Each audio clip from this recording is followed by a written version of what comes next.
राष्ट्रवाद की। मानवतावाद आपके जीवन में नहीं है। आप इकोनॉमी की बात नहीं करते हो, आप एजुकेशन की बात नहीं करते हो, आप वाटर की बात नहीं करते हो, आप प्रदूषण की बात नहीं करते हो, आप रुपया की बात नहीं करते हो, आप शेयर मार्केट की बात नहीं करते हो, आप स्किल की बात नहीं करते हो, आप स्टार्टअप की बात नहीं करते हो, आप स्वास्थ्य की बात नहीं करते हो, आप बात करते हो कब्रिस्तान, ईद बकरीद, आप बात करते हो नफरत की, आप नफरत पैदा करते हो। हम शुरू करते हैं मैडम मोदी जी की भारत सिर्फ 2 करोड़ नौकरी से। हम शुरू करते हैं जो वर्तमान में आज भारत का हर व्यक्ति बंदी बना हुआ है, करोड़ों लोग। इंडिगो को आप देख लीजिए, पूरा भारत गुलाम बन चुका है मैडम। दूसरी चीज मैं शुरू करता हूं आपको स्विस बैंक के पैसे से। मैं मैडम 2 मिनट मैं शुरू कर मैडम 2 मिनट मैं शुरू करता हूं स्विस बैंक। 2 मिनट आपको ज्यादा समय दे चुके हैं। मैडम 2 मिनट मैं शुरू करता हूं डॉलर से, मैं शुरू करता हूं नोटबंदी से। बहुत बहुत धन्यवाद सभापति महोदया जी, मैं धन्यवाद देता हूँ। रविन्द्रनाथ टैगोर की एक वाक्य पहले मैं शुरू करता हूँ। रविन्द्रनाथ टैगोर ने संकीर्ण राष्ट्रवाद पर सवाल उठाया था। मैडम मैक नहीं बजे, मैक माइक ऑन है, आप जल्दी खत्म कीजिए। देशभक्ति को मानवता पर विजय प्राप्त करनी चाहिए। उन्होंने विश्व बंधुत्व पर जोर दिया और प्रसिद्ध रूप से कहा, देशभक्ति हमारा अंतिम आध्यात्मिक आश्रय नहीं हो सकती, मेरी शरण मानवता से है। उन्होंने सच्ची आज़ादी के बारे में सवाल उठाए और पूछा, क्या आप अस्वस्थ हैं, क्या आप स्वतंत्र हैं, क्या आप खुश हैं? और लोगों की सच्ची आज़ादी के लिए संकीर्णता से ऊपर उठने की चुनौती उन्होंने दी। टैगोर की देशभक्ति की दृष्टि जो अमार सोनार बंगला जैसी कविता में दिखाई देती है कि भारत की आध्यात्मिकता, महानता और मानवीय संबंधों पर केंद्रित थी, न कि राजनीति पर। उन्होंने दूसरी बात 100 वर्ष पहले कहा था कि हमें बंगाल का इतिहास चाहिए, अन्यथा बंगाली बच नहीं पाएंगे। बंगाल का इतिहास चाहे जैसा भी लिखा जाए, यह मातृभूमि के लिए एक पुष्पांजलि है। क्या एक गरीब व्यक्ति जो सोना और चांदी इकट्ठा करने में असमर्थ है, उसे जंगली फूलों से मातृभूमि को श्रद्धांजलि नहीं देनी चाहिए?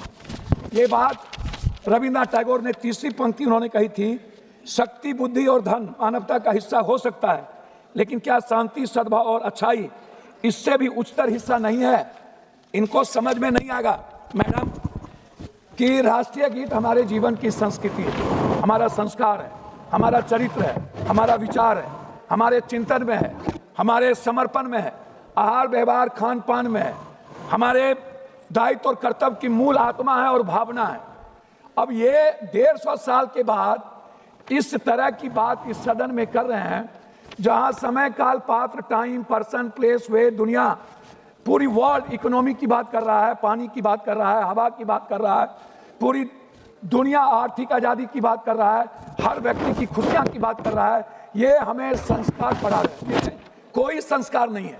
ये वो लोग हैं मैडम, वंदे मातरम सिर्फ एक चीज नहीं है, वह निभाने की चीज होती है। राष्ट्रीय गीत सम्मान जरूरी है, पर राष्ट्र की समस्या का समाधान, ये बात हम नहीं कह रहे हैं, ये बात रविन्द्रनाथ टैगोर ने कहा था। साहस, बलिदान और राष्ट्रभक्ति का प्रतीक, राष्ट्रवाद से ज्यादा मानवतावाद, नव मानवतावाद, नैतिकतावाद, मूल्यवाद एवं रोटीवाद का महत्वपूर्ण परिभाषा है।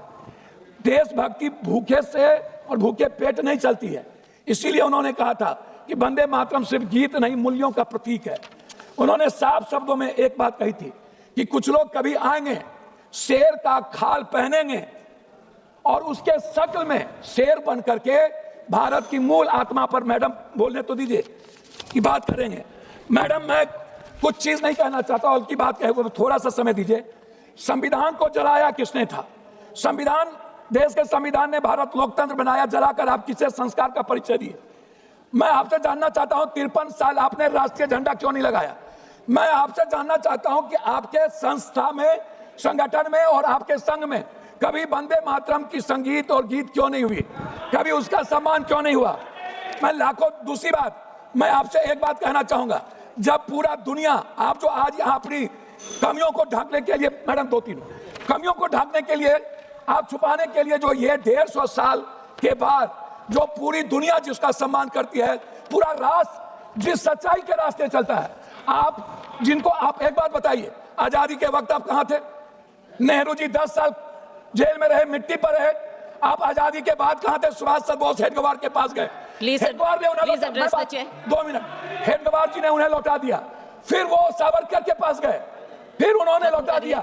हमेशा हमेशा ये संघ और इनके नेता हमेशा इन्होंने अंग्रेजों का सपोर्ट किया, हमेशा ब्रिटिश हुकूमत के साथ रहे इन्होंने। मैं आपसे पूछना चाहता हूं, कौन सी सोच तिरंगे, नारे और राजगान से भरा बन गई आपके लिए?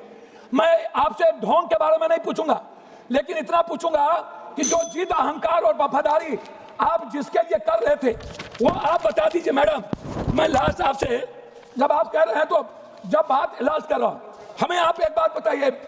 मोदी जी के भारत की बात ये करते हैं, हम शुरू करते हैं मोदी जी की भारत, खाली 2 मिनट में खत्म कर देंगे। हम शुरू करते हैं मैडम मोदी जी की भारत सिर्फ 2 करोड़ नौकरी से। हम शुरू करते हैं जो वर्तमान में आज भारत क्या हर व्यक्ति बंदी बना हुआ है, करोड़ों लोग। इंडिगो को आप देख लीजिए, पूरा भारत गुलाम बन चुका है मैडम।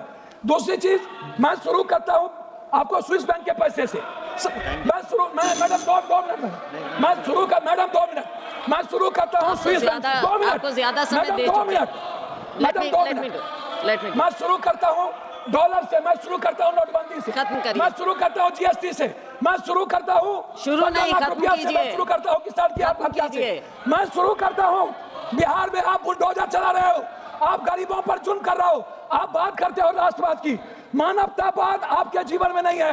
आप इकोनॉमी की बात नहीं करते हो, आप एजुकेशन की बात नहीं करते हो, आप वाटर की बात नहीं करते हो, आप प्रदूषण की बात नहीं करते हो, आप रुपया की बात नहीं करते हो, आप शेयर मार्केट की बात नहीं करते हो, आप स्किल की बात नहीं करते हो, आप स्टार्टअप की बात नहीं करते हो, आप स्वास्थ्य की बात नहीं करते हो, आप बात करते हो कब्रिस्तान, ईद, बकरीद, आप बात करते हो नफरत की, आप नफरत पैदा करते हो।